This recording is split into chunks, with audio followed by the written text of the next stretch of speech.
मैंने आज के पैनलिस्ट से बात करनी है कि अब आगे हल क्या हो सकते हैं। और अब इमरान खान साहब ये कह सकते हैं कि जी हम तो अपोजिशन में हैं, लेकिन जब वो हुकूमत में आए तो हमने ख़ुद उनको ये ऑफ़र की थी, हम जैसे छोटे लोगों ने भी, कि आप करें तहकीकात और ज़रा आप मुलाहिज़ा कीजिए कि उनके इन इल्ज़ामात के। अब तो उसने बैरूनी इमदाद भी या बैरूनी पैसा भी उसमें शामिल कर दिया, लेकिन उस वक़्त वो ये कहते थे, ये इल्ज़ाम लगाते थे कि उनके जो नक़ाद हैं, उन पे तनक़ीद करने वाले हैं, वो लिफाफा लेते हैं यानी पाकिस्तान के अंदर।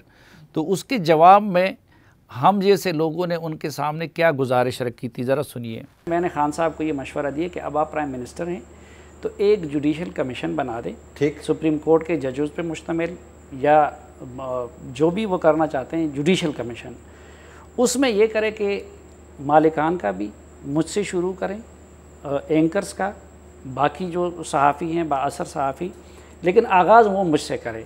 हमें देखे भाई मेरे एसेट्स, मेरे भाइयों के एसेट्स, मेरी बीवी के, मेरे बाकी उसके, ये देखे आज से 20 साल पहले मेरी क्या हालत थी, आज मेरी क्या हालत है। एक तो मुझसे कहे कि भाई ये जस्टिफाई करो, मनी ट्रेल जिसको मनी ट्रेल, अच्छा मनी ट्रेल। दूसरा हमारा ये भी देखें उसमें कि भाई किसी पार्टी से, किसी हुकूमत से, किसी फंड, कोई तोहफा, किसी शख्सियत से, किसी किसी सरमायादार से, किसी ब्यूरोक्रेट से, इवन ये भी करे कि हमने कोई ट्रांसफ़र, पोस्टिंग कोई करवाई हो, ये सारी चीज़ें एक तो वो कौम के सामने रखते ताकि हम में ये वाज़ेह हो जाए कि हम में खरा कौन है, कोटा कौन है।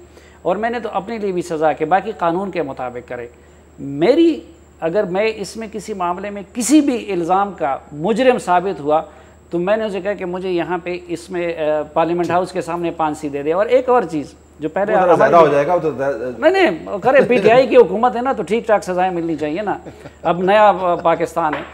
अब देखें एक काम तो ये कर सकते हैं ना, ठीक, कि नवाज शरीफ की हुकूमत का, मैं तो ये कहता हूँ ये इंफॉर्मेशन मिनिस्ट्री है, बाकी उसके सब इनकी तहवील में आ गए हैं, कल शुरू करें सारे फंड्स भाई किसको नवाजा गया है, किसको लिस्टें जारी करें, हाँ एजेंसियों का भी करें, मुल्की एजेंसियों का भी, बाहर की एजेंसियों का। जी तलत साहब, ये इत्तेफाकन आपके प्रोग्राम में मैंने गुजारिश की थी और उनको ऑफर की थी, तो अपनी हुकूमत में ये काम वो क्यों ना कर सके? क्योंकि इस काम की उनके पास बुनियाद नहीं। बिल्कुल सही बताया गया, और ये एक स्टोरी, छपी हुई स्टोरी में लिखा हुआ है, बैनुस्सतूर लिखा हुआ है, लेकिन वाज़ेह अंदाज से इशारे भी मौजूद हैं कि किन किन सहाफ़ियों की इन्होंने इन्वेस्टिगेशंस की, बशमूल इन चारों सहाफ़ियों की, पूरी लंबी लिस्ट है, और इनको कुछ नहीं मिला। तो इनको पता है कि हक़ाइक़ का जो वज़न है वो किस तरफ है, हक़ाइक़ का वज़न किस तरफ है, और इनकी जो चालाकियाँ हैं उसकी सिमत क्या है।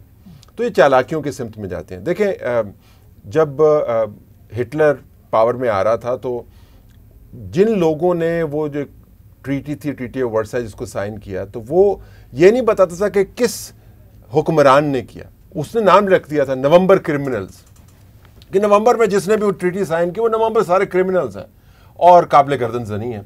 तो इमरान खान जो है वो अमूमियत के अंदर एग्जिस्ट करते हैं, वो अबहाम की पैदावार हैं और वो झूठ बोलते हैं।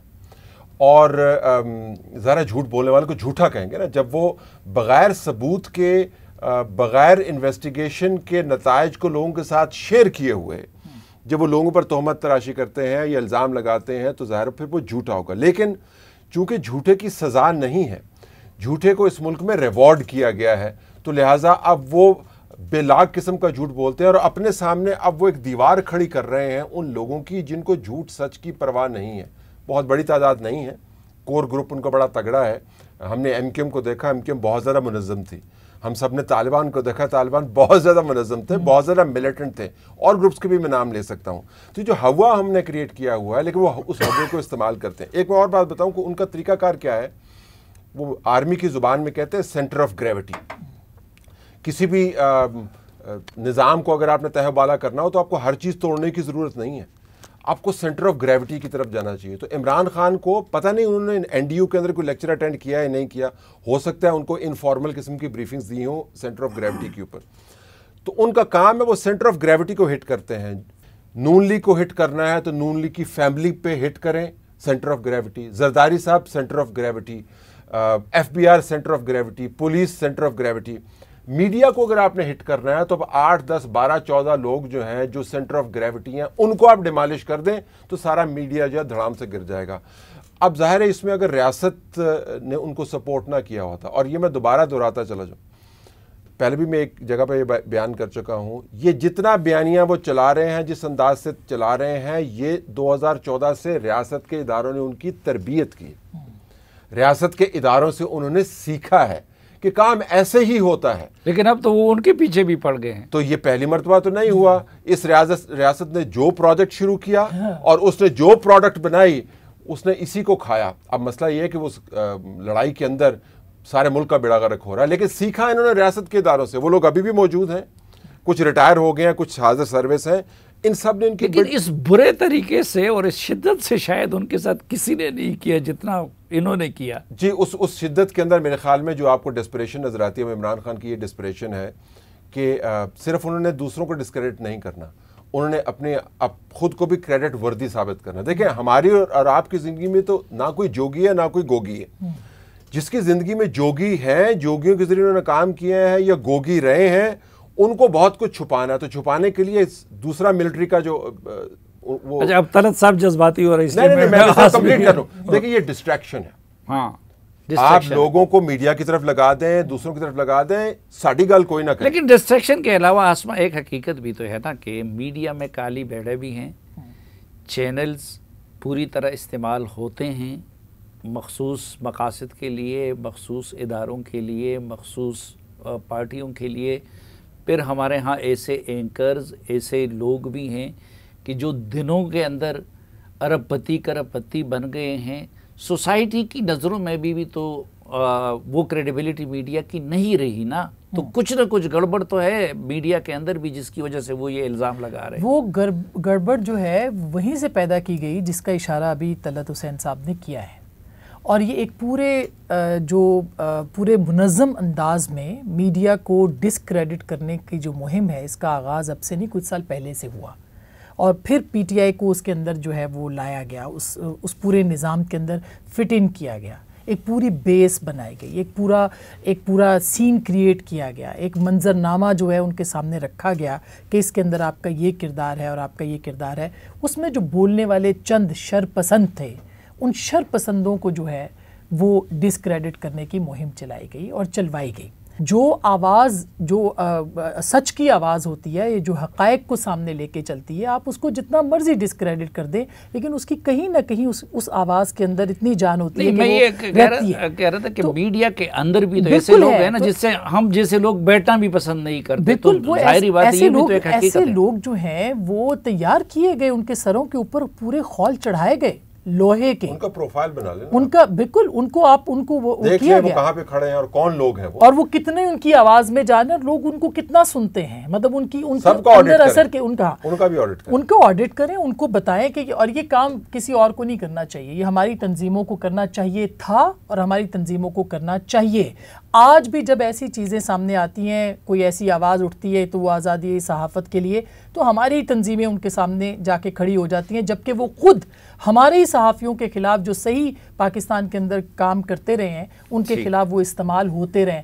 अच्छा, उस सोल्यूशन की तरफ तो हम आते हैं। हाँ। लेकिन मैं फहद हुसैन साहब का चूँकि बड़ा एक्सपीरियंस रहा है प्रिंट मीडिया का भी और इलेक्ट्रॉनिक का भी, हुकूमत वक्त अमूमन उसको तो मीडिया कमज़ोर भी चाहिए होता है और डिस्क्रेडिट भी चाहिए होता है, लेकिन अपोजिशन मीडिया का मद्दा भी होता है और वो मीडिया को स्ट्रेंथन भी देखना चाहता है। तो अब तो इमरान खान साहब किसी हद तक अपोजिशन में आ गए हैं, लेकिन उन्होंने इस वक्त ये कैंपेन शुरू कर दी क्योंकि अपोजिशन, तो इसकी क्या वजह है कि हम पहली मर्तबा देख रहे हैं कि अपोजिशन में जाने के बाद कोई लीडर वो मीडिया को स्ट्रेंथन करने की बजाय हस्ब साबिक अटैक कर रहा है और डिस्क्रेडिट कर रहा है? मेरे ख्याल में दो वजूहत है साफी साहब। पहली चीज़ देखें, मेरे ख्याल में मजमूई तौर पर मैं मीडिया का दिफा नहीं करूँगा, क्योंकि मीडिया में प्रॉब्लम्स हैं। हाँ। मीडिया में करप्शन है, कोई इसे हम उसको डिनाई नहीं कर सकते। तो ये कहना कि जी वो बिल्कुल सिर्फ मीडिया को कमज़ोर कर रहे हैं मजमूई तौर पर, मेरे ख्याल में वो दुरुस्त नहीं है। वो उनका बड़ा क्लियर टारगेट है, कि वो किस तरह के मीडिया को डिस्क्रेडिट करना है। उसी तरह आप देखिए कि ये जो इल्ज़ाम लगाया गया कि जी ये लोग जो ये साजिश हुई है, सो कॉल्ड साजिश, उसका हिस्सा है।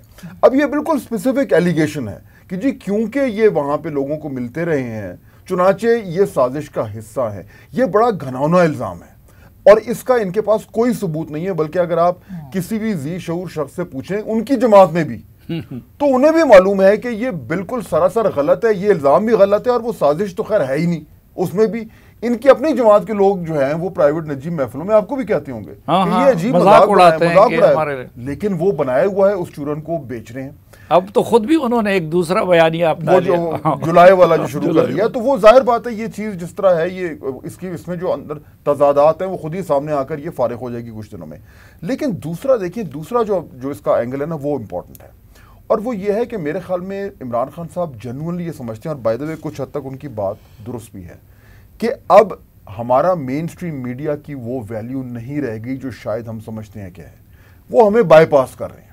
वो कहते हैं ठीक है आपका उधर नुक्ता नज़र है, वो आप ये शो करते हैं, आप ये लिखते हैं, आप लिखते रहें, हम डायरेक्टली आपके सरों से छलांग मारकर सोशल मीडिया के जरिए अपने लोगों तक जा रहे हैं। अब कुछ हद तक ये बात दुरुस्त भी है, हमें शायद ये बुरी लगे, लेकिन उससे हो ये रहा है कि इनको एक्स्ट्रा कॉन्फिडेंस मिल गया है कि जी क्योंकि हमें इनकी उतनी ज़रूरत नहीं है तो ठीक है, फिर जो मर्जी हम इनके ऊपर करते रहें। अगर मीडिया की इंडस्ट्री तबाह होती है, अगर उसका जो उसकी किरदार कुशी के ज़रिए उसकी साख को नुकसान पहुंचता है, पहुंचे। उसके ज़रिए अगर हमारा जो एक निज़ाम है चेक्स एंड बैलेंसेस का, उसको नुकसान पहुंचता है, पहुंचे। क्योंकि उस निज़ाम में तो मेरे ख्याल में वैसे ही उनका बिलीव थोड़ा कम है, वो तो एक बड़ी स्ट्रॉन्ग मैन थियरी में बिलीव करते हैं। तो मेरे ख्याल में ये चैलेंज इन्होंने इस तरीके से कबूल किया है कि हमें मीडिया की वो उस तरीके से ऑपोजिशन में भी ज़रूरत नहीं है जो माजी में हम समझते थे कि ऑपोजिशन के लोगों को होगी।